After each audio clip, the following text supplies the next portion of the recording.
claiming Lance Punt's case is a little bit misleading when we have no answers in the 1 in R on that level. We are extending across all of this analysis. There are no arguments whatsoever on case from the 1 in R. He says extend the rest of case. That's about all he needs in the 1 in R because there are no arguments. Off topicality. His argument, as I understand it, is that we are increasing information about the TLO decision. We're not increasing restrictions.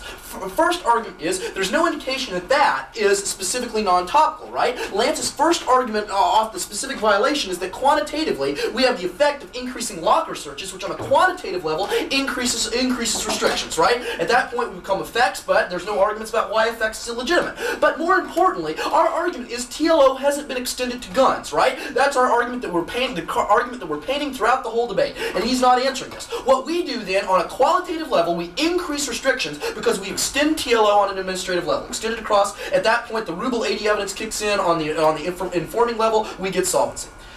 Extend across topicality is not a voting issue. Only divides ground. There's no answer. Off criteria specifically. Extend across the overview on disjunctive analysis. I'll still go through his arguments of morality, but we only need to prove one, right? We're arguing that it best preserves fairness, that it's literal interpretation, and the truth of one disjunct may be indeterminable. Extend that across. At that point, all we need is legal. He says we do both.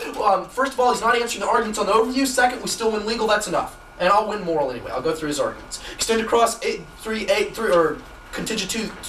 Criteria, subpoint 2, legal justifications turn to legal reasoning. Extend across B, subpoint on criteria indicates their cases have to be link specific. Extend across morality, we justify it on a moral level. Extend across legal, we justify it on a legal level. Circumvention. He says they'll go around it, but he's not answering the evidence off compliance at the bottom, which indicates they will comply, which gets us further advantages off of education, right? When we in the turn at the bottom of the 1N overview, we increase education, which independently in the long term answers the other two value objections, even if you think moral arguments are relevant. Off the 1N overview, I'd like to go to that now. His first argument is on geography and culture. He says geography doesn't offer it before, and we don't reduce crimes in schools. First, there's no indication uniformity is bad. Second, the cards Lance is extending at the top of the case indicates that national provisions are needed, right? The Rubel 80 evidence assumes this. Down off gun control, increased social problems. He says punks won't be solved for. First, we're winning the turn on compliance, which indicates these people will comply. Second, we're winning the reform turn down below, which assumes they will get more educated, which becomes a turn on the other positions. We are clearly winning this debate on this issue. His cards from Kessler only indicate we don't equal solving future crime, which is not our purpose. We say all you vote for is education. Prison shift. Too many drops. Extend across that it's non-unique. Maryland evidence indicates that it should have already occurred in the status quo, making the impacts non-unique. More importantly, it would still be legally justified.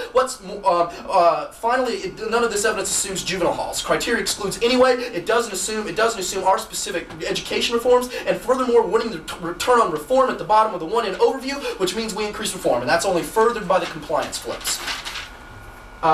Next argument is long gun shifts. He just restates the thesis argument, doesn't answer evidence that we're reading off substitution. They will substitute to knives, which are less lethal than guns, and that inconvenience prevents substitution of long guns. Independently, we're winning the flip in the long term on education. We better educate students. At that point, they won't want to shift to long guns. They'll be better educated. They'll be less violent. Independently, he's not answering the flip down below, which we're also extending off the circumvention argument that indicates parents will cordon off their children once they find the searches that we're going to conduct or cause to be conducted. Once they find that those searches were conducted, they won't let their kids have long guns. At that point, the long gun shift link goes away, even if you believe moral arguments are legitimate. Our position is that justification is a disjunctive meaning. We're consistently defending this throughout the debate. Their appeals to this being unfair does not answer the resolutional question. We give justified meaning off the Webster's definition. We say it means either legally or morally. I think we win morally cold because there's not a link to one of their positions. They're dropping observation 3 cleanly, but we also win legally. The rationale could be extended in the case of TLO. This is what the White evidence indicates. Possession of weapons, such as a handgun, was used to justify searches for cigarettes, but not for handguns. We extend that. That's an increased restriction.